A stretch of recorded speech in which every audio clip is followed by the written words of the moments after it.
Hi hello నమస్తే, నేను కృష్ణాంజనేయులు. దేశవ్యాప్తంగా లోక్సభ ఎన్నికలకి, ఆంధ్రప్రదేశ్ అసెంబ్లీ ఎన్నికలు, అదేవిధంగా ఒడిశా అసెంబ్లీ ఎన్నికలకు సంబంధించినటువంటి ఎన్నికల నోటిఫికేషన్ ముహూర్తం ఖరారైంది.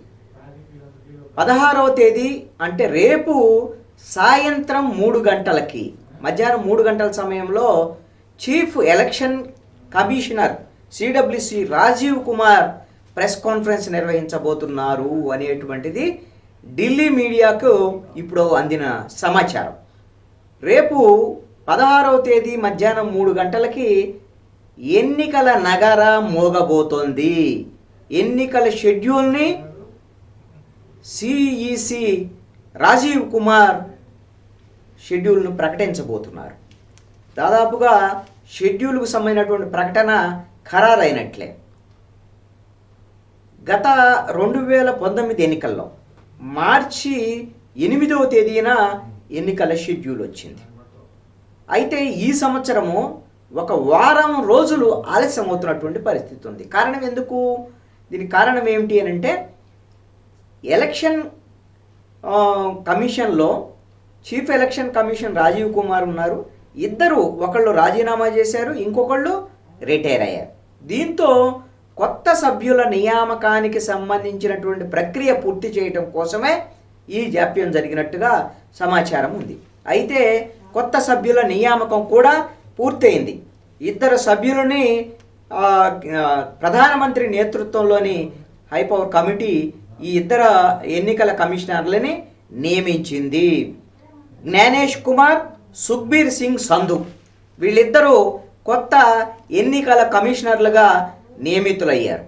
అయితే ఈ రోజున అధికారికంగా దీనికి సంబంధించినటువంటి ప్రకటన వెలువడబోతుంది. అయితే వీళ్ళ నియామకము నిబంధనలకు విరుద్ధంగా జరిగింది అని ప్రతిపక్ష పార్టీలు, కాంగ్రెస్ అందరూ కూడా విమర్శ చేస్తున్నటువంటి పరిస్థితి ఉంది. అయితే ఎలక్షన్ కమిషనర్ల నియామకం విషయంలో చీఫ్ జస్టిస్ ఆఫ్ ఇండియా ఈ కమిటీ నుంచి తొలగించడం అనేటువంటి అంశం మీద దీనికి అభ్యంతరాలు తెలియజేస్తూ ఏడీఆర్ సంస్థ సుప్రీంకోర్టును ఆశ్రయించినటువంటి విషయం తెలిసిందే.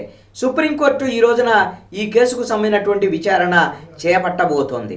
ఈ రోజున ఈ సుప్రీంకోర్టులో కేసు విచారణ పూర్తయ్యేది వాయిదా పడేదానికి అవకాశం ఉంటుంది. బహుశా తుది తీర్పు రాకపోవచ్చేమో. అయితే ఆల్రెడీ 2 సభ్యుల నియామకం పూర్తయింది. రేపు ఎన్నికల షెడ్యూలు వచ్చేదానికి అవకాశం ఉండొచ్చు. అందరూ కూడా, అన్ని రాజకీయ పార్టీలు ఇప్పటికే ఆంధ్రప్రదేశ్లో అధికార ప్రతిపక్ష పార్టీలన్నీ కూడా ఎన్నికలకు సర్వసన్నద్ధం అయినటువంటి పరిస్థితి ఉంది. అధికారంలో ఉన్నటువంటి వైఎస్ఆర్ కాంగ్రెస్ పార్టీ 4 ప్రాంతాల్లో 4 సిద్ధం సభల్ని నిర్వహించింది. ఇప్పటికే ఒక 11 లిస్టులను కూడా ఇన్ఛార్జీలకు సంబంధించినటువంటి అసెంబ్లీ, అదేవిధంగా లోక్సభలకు సంబంధించినటువంటి లిస్టులను కూడా రిలీజ్ చేసింది వైఎస్ఆర్ కాంగ్రెస్ పార్టీ. దీనికి సంబంధించి ఈ ఇన్ఛార్జీలు వ్యవహారం ఇవన్నింటినీ మొత్తం ఫైనల్ చేస్తూ రేపు 16వ తేదీయే, బహుశా సాయంత్రం ఎన్నికల షెడ్యూల్ వస్తుంటే ఉదయమే ఇడుపులపాయలో ముఖ్యమంత్రి వైఎస్ జగన్మోహన్ రెడ్డి 175 అసెంబ్లీ నియోజకవర్గాలు, అదేవిధంగా 25 పార్లమెంట్ నియోజకవర్గాలకు సంబంధించినటువంటి అభ్యర్థుల్ని ప్రకటించబోతున్నారు. పూర్తి స్థాయిలో ఎన్నికలకు సంసిద్ధం కాబోతున్నారు. 18వ తేదీ నుంచి 16వ తేదీన అభ్యర్థుల ప్రకటన, 17వ తేదీన ప్రతిపక్ష పార్టీలకు సంబంధించినటువంటి ఉమ్మడి మేనిఫెస్టో సభ ఉంది. కాబట్టి 18వ తేదీ నుంచి జగన్మోహన్ రెడ్డి ఇచ్చాపురం నుంచి, శ్రీకాకుళం, అదేవిధంగా విజయనగరం, ఉత్తరాంధ్ర ప్రాంతాల నుంచి ఆయన ప్రచారాన్ని ప్రారంభించబోతున్నారు. ఈ 26 కొత్త జిల్లాలకు సంబంధించినటువంటి విషయంలో ఒక్కొక్క జిల్లాలో 3 సభల చొప్పున, రోజుకి 3 సభల చొప్పున ఎన్నికల ప్రచారానికి కూడా ముఖ్యమంత్రి జగన్మోహన్ రెడ్డి సిద్ధమవుతున్నారు. అలాగే ప్రతిపక్ష పార్టీలు కూడా మేము సంసిద్ధం అంటూ వాళ్ళు ఇప్పటికే ప్రకటించారు. 94 మంది అసెంబ్లీకి సంబంధించినటువంటి అభ్యర్థులను మొదటి దశలో తెలుగుదేశం పార్టీ ప్రకటించింది. ఆ తరువాత మరొక 34 మంది అభ్యర్థులను కూడా నిన్ననే ప్రకటించారు. ఈ రోజున ఎంపీలకు సంబంధించినటువంటి అభ్యర్థుల ప్రకటన తెలుగుదేశం పార్టీ చేయబోతుంది. ఇక ఎమ్మెల్యేలకు సంబంధించినటువంటి విషయంలో కేవలం 16 సీట్లలో మాత్రమే తెలుగుదేశం పార్టీ అభ్యర్థులను ప్రకటించాల్సినటువంటి పరిస్థితి అయితే ఉంది. జనసేన కూడా 21 మంది ఎమ్మెల్యేలకు సంబంధించినటువంటి విషయంలో ఇప్పటికే 19 మంది అభ్యర్థులకు సంబంధించినటువంటిది ఒక క్లారిటీ ఇచ్చేసింది జనసేన. ఇంకా ఇద్దరు సంబంధించినటువంటి సభ్యులకు సంబంధించినటువంటి 2 నియోజకవర్గాలకు సంబంధించినటువంటిదే క్లియరెన్స్ రావాల్సి ఉంది. 2 ఎంపీలు ఎవరు, పవన్ కళ్యాణ్ పోటీ చేస్తారా, ఇంకొకళ్ళు ఎవరు ఎంపీ ఎవరు అనేటువంటి దాని మీద తేలాల్సినటువంటి పరిస్థితి ఉంది.